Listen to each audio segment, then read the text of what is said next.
En route vers la présidentielle, c'est la chronique politique de ce grand journal. Bonjour David Revaud-Dallon. Bonjour Steve. Et ravi de vous retrouver comme tous les mardis après-midi dans ce grand journal.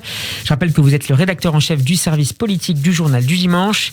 La guerre en Ukraine a donc rebattu les cartes de la présidentielle en tête et de loin dans les sondages. Emmanuel Macron, David, a-t-il déjà gagné ? En tout cas, ce qui est certain, c'est que cette situation, elle est pour le moins paradoxale. Emmanuel Macron, il vient tout juste, c'était vendredi, souvenez-vous, de déclarer officiellement sa candidature à sa réélection, et on a l'impression que c'est fini, que le match est déjà plié, qu'on pourrait presque plier les Gaules et arrêter cette chronique. Je plaisante, Steve, je sais que vous aimez beaucoup.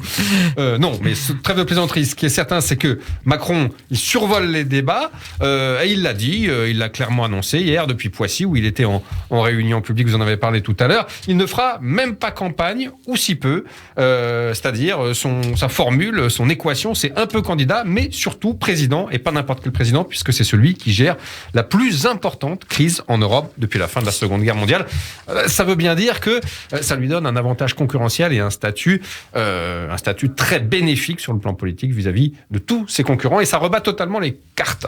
Situation donc particulièrement difficile pour ses principaux concurrents, David. Absolument, d'autant que ceux-là, ils l'attendaient tous depuis des mois et des mois, l'arme au pied, le couteau entre les dents, ils trépignaient, ils allaient lui faire un sort. Quand je dis des mois et des mois, je n'exagère pas, parce que c'était, souvenez-vous, au mois d'août qu'Éric Zemmour est rentré en campagne, à la toute fin août, et qu'il a lancé véritablement cette campagne. Donc ça fait plus de 7 mois qu'ils boxent entre eux, qu'ils boxent dans le vide, qu'ils sont sur le ring en attendant le principal compétiteur. Ça a commencé à devenir long. On s'en souvient, ça avait fait l'objet d'une chronique ici, le jeu en triangle entre Valérie Pécresse, Marine Le Pen et Éric Zemmour pour avoir une place en qualification au deuxième tour. Donc c'était à tout cela, c'était leur moment, cette entrée en lice du président Macron, le moment où ils allaient lui taper dessus à bras raccourcis et enfin lui faire des dégâts politiques, des dommages politiques. Patatras, là, comme dirait l'autre, la guerre de Vladimir Poutine en Ukraine a tout mis à bas, et tout ce plan stratégique est tombé à l'eau. C'est-à-dire, David ? Vous savez, Steve, en temps de crise, il y a toujours, c'est systématique, toujours la prime à celui qui gouverne. Même François Hollande, souvenez-vous, qui n'était pas très populaire, et même pendant les attentats de 2015, il avait eu une énorme prime dans l'opinion, et il avait rapidement grimpé, même s'il avait perdu vite ce bénéfice politique.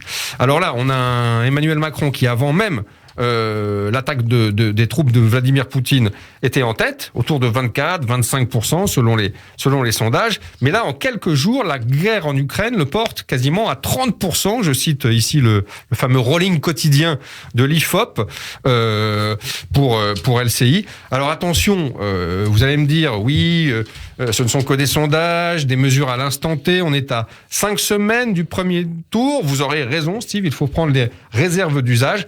Mais force est de constater qu'on n'est pas très loin du sprint final, et qu'à 30% dans les tableaux d'intention de vote, il y a de la marge, le président. Et puis, le deuxième effet, si j'ose dire, de cette crise ukrainienne, c'est qu'à l'inverse, Jean-Luc Mélenchon, Éric Zemmour, Marine Le Pen ont tous trois pâti de leur position pro-russe passée. Et ils ont eu beaucoup de sympathie pour Vladimir Poutine ces dernières années. Et aujourd'hui, c'est très difficile à expliquer aux Français, à justifier. Et d'ailleurs, on le voit, ils s'en mêlent un petit peu les pinceaux. Oui. Résultat, aucun ne redécolle. Et Éric Zemmour lui-même a perdu de sa superbe. Je rappelle qu'il y a encore 15 jours, il jouait la qualification au deuxième tour contre Marine Le Pen. Là, il a dévissé, et ce deuxième tour, il semble hors de sa portée. Alors, si on s'éloigne un petit peu des petites affaires politiciennes de la campagne, et si on prend un peu de hauteur, on voit que au moment où précisément la diplomatie, le militaire, l'international et donc la crise ukrainienne prennent le dessus dans cette campagne, s'impose comme la thématique prioritaire.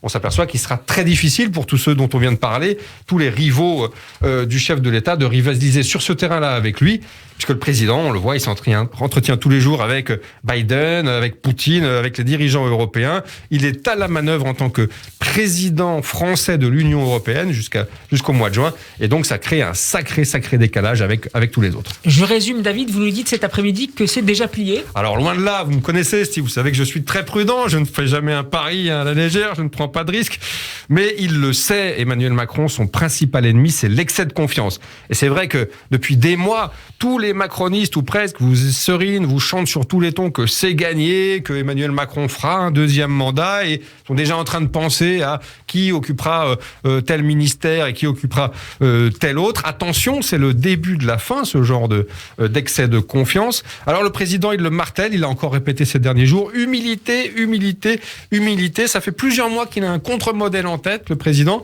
C'est bien sûr Lionel Jospin, Premier ministre en 2002. De très bons résultats, de très bons sondages, mais une forme d'excès de confiance et de décalage par rapport à la réalité de la campagne qui avait fait qu'à l'arrivée, il n'était pas au deuxième tour. Et c'était Jean-Marie Le Pen qui était qualifié à sa place. C'était il y a 20 ans. Triste anniversaire que Macron a encore à l'esprit. Alors certes, il en est loin, on l'a vu dans les intentions de vote, de se faire éliminer au premier tour. Mais attention, et là, Steve, je parle à l'amateur de football et aux connaisseurs que vous êtes. Je le rappelle, cette règle d'or, cette règle intangible du sport et de la politique, surtout en période d'élection, même avec plusieurs buts d'avance, un match n'est jamais terminé avant le coup de sifflet final. David, une dernière question pour les prolongations. Quels seront les grands thèmes, à votre avis, de la campagne éclair d'Emmanuel Macron ? Alors, c'est vrai qu'on aurait pu s'interroger sur la vraie thématique dominante de cette campagne. Il y en a eu plusieurs. Il y a eu l'identité, le régalien avec Éric Zemmour, Marine Le Pen. Valérie Pécresse a tenté d'insister sur la sécurité. Emmanuel Macron, lui, voulait faire beaucoup d'économies, beaucoup de social. J'ai quand même l'impression que, à l'arrivée, la crise ukrainienne, la guerre de Poutine en Ukraine va peser sur non seulement la campagne, comme on vient de le dire, mais aussi les thématiques. Notamment sur les questions de souveraineté. Voilà, j'ai l'impression que la question de souveraineté à la fois économique, industrielle, mais aussi militaire, la question de la diplomatie, la question de la défense européenne. Avec ce sommet européen de fin de semaine. Voilà, avec un sommet qui a lieu jeudi et vendredi. Je pense que l'Europe, qui était partie pour être la grande absente de ces débats, paradoxalement, a de fortes chances de revenir. Donc, finalement, vous savez, une campagne ne se déroule jamais là où on l'attend. Une fois de plus, cette règle d'or des élections présidentielles s'est vérifiée en 2022. Merci beaucoup, David Revaud-Dallon. On peut réécouter votre éclairage politique en podcast sur radioj.fr et en vidéo sur notre page YouTube. Nous serons demain en compagnie d'Alexis Lacroix d'Actualité Juive. Bonne semaine à vous, David, et à mardi prochain. À mardi prochain.